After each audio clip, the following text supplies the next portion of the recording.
Je m'appelle Thomas et je viens de l'école d'ingénieur Polytech à Nantes, donc dans le cursus thermique énergétique. Et je m'appelle Charlotte et moi j'ai un master de philosophie que j'ai réalisé à l'université de Bordeaux-Montaigne.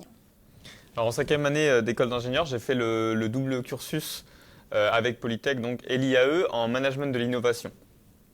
Et pour ma part, je suis ce qu'on appelle un profil Phoenix. Donc quelques mots sur le programme Phoenix. C'est un programme qui permet aux étudiants qui viennent de sciences humaines et sociales et qui ont réalisé un master recherche d'entrer dans la formation afin d'acquérir des compétences de management et de gestion pour venir compléter nos compétences initiales afin d'apporter une sorte de valeur ajoutée à nos profils.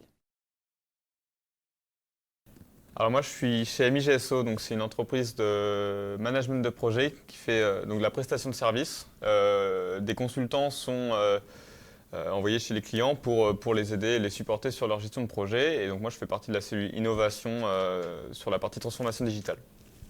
Et pour ma part, je suis chez EDF à la direction des ressources humaines de Commerce Ouest.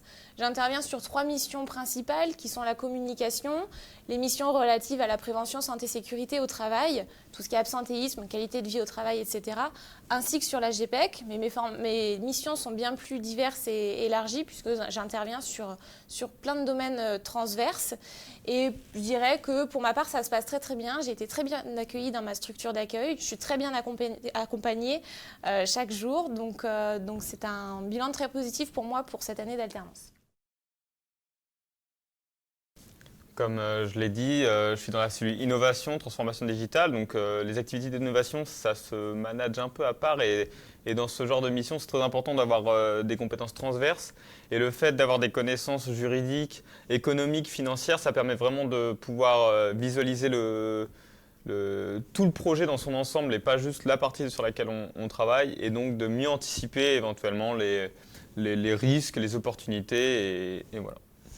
Et moi, je dirais qu'au-delà de la double compétence que je mobilise chaque jour quand je suis en entreprise, c'est plutôt le fait de travailler avec des profils divers et variés, comme c'est le cas à l'IAE. La vraie richesse de cette formation, c'est qu'on a des profils multidisciplinaires, ce qui permet de mobiliser et de capitaliser sur les compétences de chacun afin d'aboutir à l'objectif final. Donc c'est ça, pour moi, l'avantage de cette double compétence, c'est une meilleure intégration face à la réalité de nos organisations.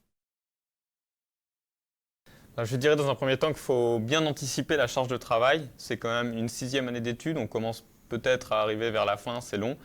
Et on va faire beaucoup d'alternance école-entreprise avec des périodes courtes. Il y a une grosse charge de travail, donc il faut bien avoir ça en tête. Mais je dirais aussi que si ce que vous voulez dans votre projet professionnel, ce que tu veux, c'est toucher à tout, pouvoir avoir de nombreuses compétences plus globales dans l'entreprise et pouvoir être plus polyvalent dans tes missions, c'est vraiment une formation qui est enrichissante et qui permettra d'atteindre ce but, selon moi. Et pour moi, si tu cherches une formation vraiment stimulante, vraiment enrichissante, c'est le M2 MAE qu'il faut faire, puisque ça te permet de continuer à te former en capitalisant sur tes compétences initiales, tout en ayant des gens à pied dans l'entreprise, ce qui permettra une meilleure insertion sur le marché de l'emploi. Il ne faut pas oublier que l'intensité et l'implication demandée est exigeante, mais au-delà de ça, c'est vraiment très enrichissant et ça permet d'apporter une certaine plus-value à nos profils par rapport à nos compétences initiales.